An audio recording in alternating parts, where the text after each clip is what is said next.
Hello Prep 4, welcome to Escape the Room.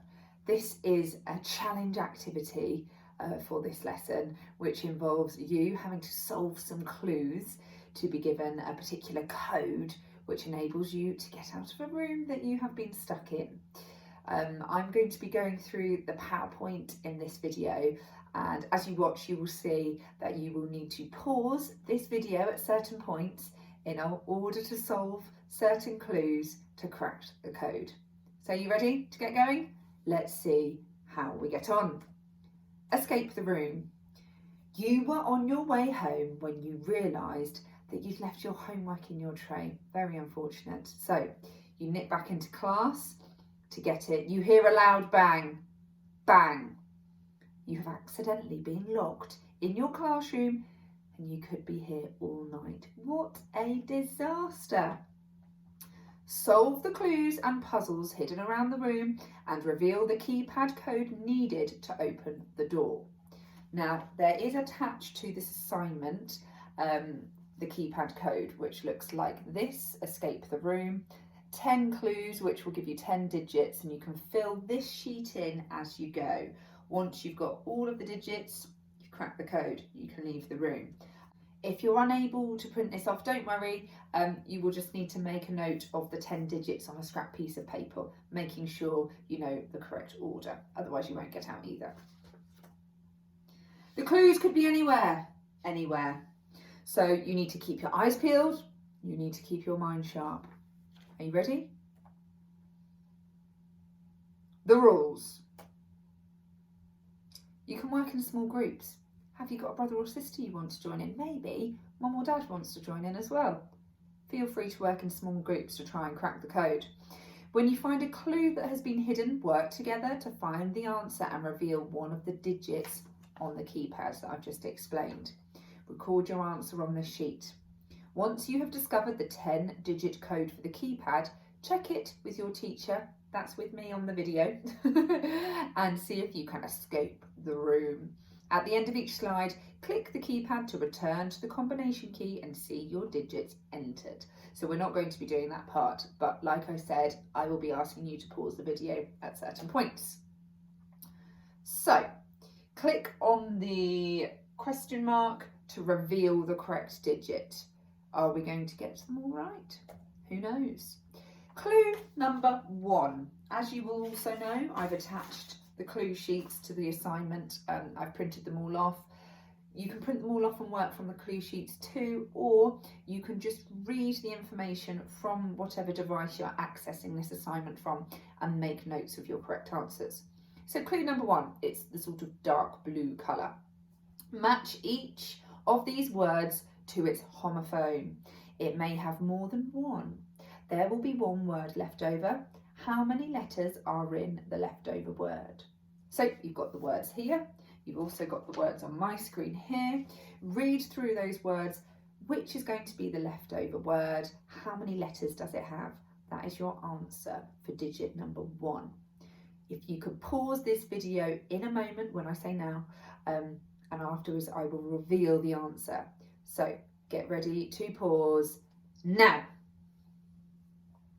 Right, if you're back here, you're ready to find out the answer for clue number 1.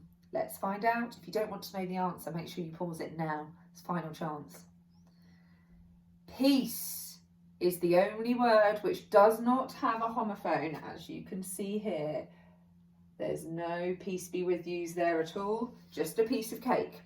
There are 5 letters in the word peace, so the first digit of the code is 5, as we can reveal. Fantastic, good news there. Okay, ready for clue 2. It's a sort of ready orange clue if you've printed it out. Give these plural words a possessive apostrophe. For how many words does the apostrophe come after the S? Have a read through of the words on your sheet, or have a read through of the words here and give the plural words a possessive apostrophe. This one's quite tricky. Are you ready to pause the video when I say now? Pause the video now. Right, If you're back with us, it means you're ready for the answer. Hopefully you've made a note of how many words does the apostrophe come after the S. Did you get it right? In 6 of these words, the apostrophe to show possession comes after the S. 6 is your answer for the second digit. Write it down on your unlocking code sheet. And we're ready to go to clue number 3. Whizzing through these. Clue 3 is a yellowy orange colour. Look at these nouns. Decide if the determiner a or an should be used when writing a noun phrase about them. How many need the determiner an? So we've got the words, ooh. Now I'm going to quickly flash them on the screen and flash them back because it actually cheekily revealed the answer there. And I'm going to hold the words up to the screen for you to see. Pause it here if you need to. It's how many need a, how many need an. It is how many you need for an will be your answer to solve this digit. Pause the video now. Okay, if you're back with us, it means you're ready for the answer for this question. How many needed an? The correct answer was 5. Well done if you said 5. Hopefully you've made a note of that. Good work. Right, moving on for digit 4. Clue for digit 4 is green. And it goes like this. One word in each of these sentences is missing a prefix. Add the missing prefixes and count how many times the prefix super is used. So you've got the sentences either on your attachment that you've printed out or you're reading, or you can read on the screen here. Ready to pause the video now. Okay, hopefully you've got your answer. Hopefully you know how many times the prefix super is used. And fingers crossed you got the answer. It's going through all of them. How many times was super used? It was used twice. 2. 2 is your answer for digit 4. Did you get it right? Hope so. I think so. Well done if you did. Okay, clue for digit 5. Digit 5 is a beautiful teal colour. Looks like this. And here is the clue. Add the missing coordinating conjunction to these sentences. How many letters are in the most commonly used conjunction? So you're thinking about coordinating conjunctions and which one is going to be the most common. Read through the sentences on the board or on your sheet and make a note. Pause the video now. Okay, you're back with us, you're ready for the answers. Which was the most common coordinating conjunction? And it could be either but or yet. Luckily, they both contain 3 letters. So 3 is our answer for digit 5. Well done if you've got 3. Remember, you need to be making a note of these digits on your unlocking sheet. Clue for number 6, for digit 6 on the purple sheets. Read the sentences below. Count how many sentences contain a prepositional phrase. Okay, so how many contain a prepositional phrase? Pause the video now.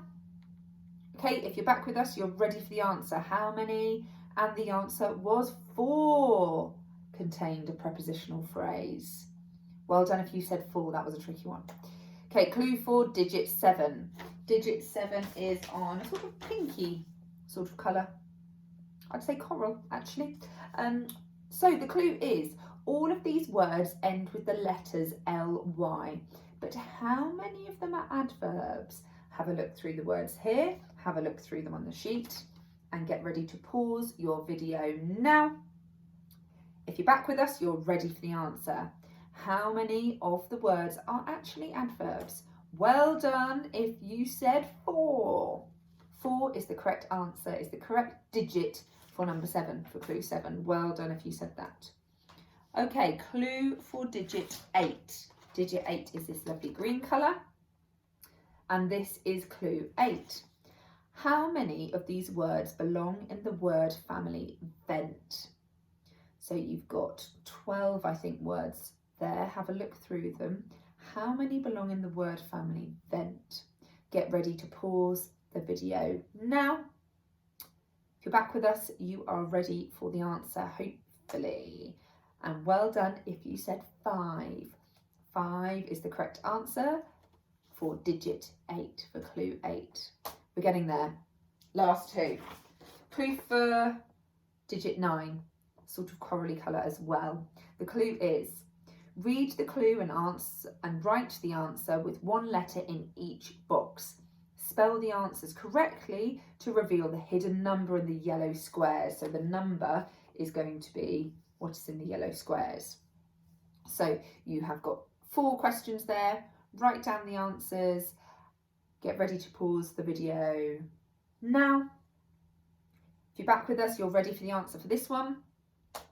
Let's see, what did you get? For number 1 was minute, so it was that N that was important. Number 2 was rain, it was the I that was important. Number 3 was island, N was the important letter, and a 2D shape with no vertices is a circle. E was important, spelling out 9. Well done if you got the correct digit 9 for clue number 9. Funny that. Finally, clue 10, dark blue. The final clue for the final digit, so you can escape. I hope you can. Read the sentences below. How many of these sentences contain correctly punctuated direct speech?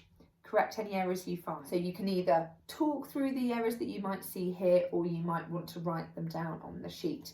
Get ready to pause the video now. Okay, if you're back with us, you're ready for the answer. How many of the sentences contain correctly punctuated direct speech? Only 1 sentence was perfectly punctuated. Well done if you said 1. You know what that means? Hopefully you've cracked the code. Hopefully you've got the 10 digits. So the final one was number 1.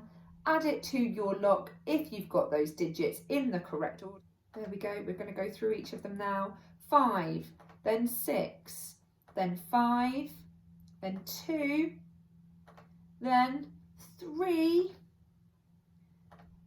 then 4, then 4, digit 8 was 5, digit 9 was 9, and digit 10 was 1. Whew, exhausting. Well done if you got these digits in the correct order. If you did, you've cracked the code, you've escaped the classroom. Thank goodness for that.